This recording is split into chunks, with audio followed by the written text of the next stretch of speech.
कि अपन ने देखा होगा लोहा लेके आओ, फिर एक छोटी सी छड़ ले लो लोहे की, उसको गैस के ऊपर रखो तो देखते अपन वो एकदम लाल हो जाती, चम्मच ये पतली सी कोई ऐसी देखना तो क्लियर दिखते, क्योंकि लोहार के अंदर दिख ही जाएगा आपको लाल रंग का एकदम दमकता हुआ। तो ये कैसे आया? लोहे का गुण अग्नि वाला नहीं, लेकिन अग्नि के संपर्क से लोहा एकदम लाल रंग का हो जाता है, जबकि लोहे का रंग तो लाल नहीं होता। तो वे ये कहते हैं ना कि किसी के होने से, मम्मी पापा होते हैं तो अपन लोग कैसे हो जाते हैं, और मम्मी पापा नहीं होते तो अपन कैसे हो जाते हैं, या कोई दमदार व्यक्ति है उसके साथ अपन जाएंगे तो अपने अंदर भी अलग ताकत आ जाए। तो वही चीज यहाँ समझाई जा रही है कि वो तो उसके सानिध्य से ऐसा होता है। अब यही जो हमारा मन है, हमारी बुद्धि है, हमारा तो ये सारी चीजें जो है ये सारा जड़ है, लेकिन ये एक्टिव कैसे हो जाते हैं? तो मेरे होने से, मैं यानी जीवात्मा, मेरे होने से, मैं के होने से ये सारे के सारे बोलने लग जाते हैं, ये सारे के सारे एक्टिव हो जाते हैं। दुबला पतला भी जो होता है उसका दोस्त अगर पहलवान हो तो वो भी अपनी बाहें चढ़ा लेता है। तो ये इस तरीके से बताया जा रहा है कि संगति मतलब जब वो साथ है उनका तब तक है,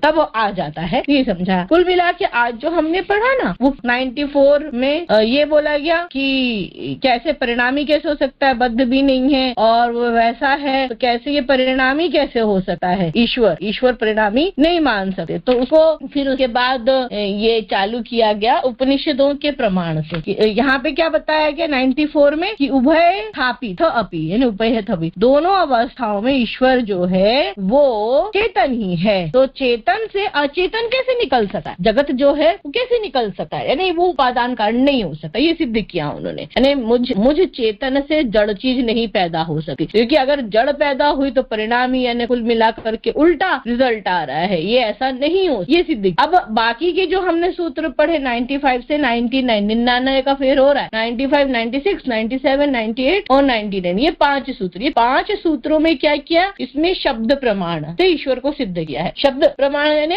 श्रुति, वेद, उपनिषद, इनका रेफरेंस लेकर के सिद्ध कर रहे हैं ईश्वर को। तो ईश्वर को बता रहे हैं कि ईश्वर ऐसा नहीं है कि वो कुछ खुद बन रहा है, नहीं, उसके होने से सब ये जो जड़ प्रकृति है वो सारा काम कर रही है, उसमें परिवर्तन हो रहा है, उसके कारण वो खुद बदल रही है। वो खुद मतलब कि कुम्हार के होने से मटका बन रहा है, वो दो एक ही चीजें चलती है ना कि भाई चूंकि कुम्हार है, बोले मिट्टी अकेले अपने आप में घड़ा कैसे बन सकती? बोले नहीं, मिट्टी नहीं बन, वो जो कुम्हार आता है वो बैठता है, जब वो बैठ जाता है तो अपने आप भले ही बनती है, यानी उसके होने वो खुद कुछ नहीं कर रहा। ये मना कर रहे हैं, मतलब कुम्हार वाले केस में तो कुम्हार कर रहा है, लेकिन यहाँ कुम्हार नहीं कर रहा, यहाँ तो केवल उसके होने से। तो बोले ऐसे कैसे पॉसिबल है? तो बताते हैं कि जैसे चुंबक है, चुंबक रखा हुआ है तो वो लोहकण में गति आ जाती है, ये ऑटोमेटिकली होता है। तो प्रकृति अपने आप सारा कुछ करने लग जाती है के होने से, उस चेतन के होने से, उस परम तत्व के होने से। तो उदाहरण देना चालू किया कि जैसे अपने शरीर में हम आत्मा, सब में आत्मा है, जीवात्मा है, और जीवात्मा के होने से फिजिकल बॉडी जो है वो वर्क कर रही है, अंतःकरण भी वर्क कर रहा है। कौन? मन, बुद्धि, चित्त, अहंकार, ये सब काम कर रहे। कैसे पॉसिबल है?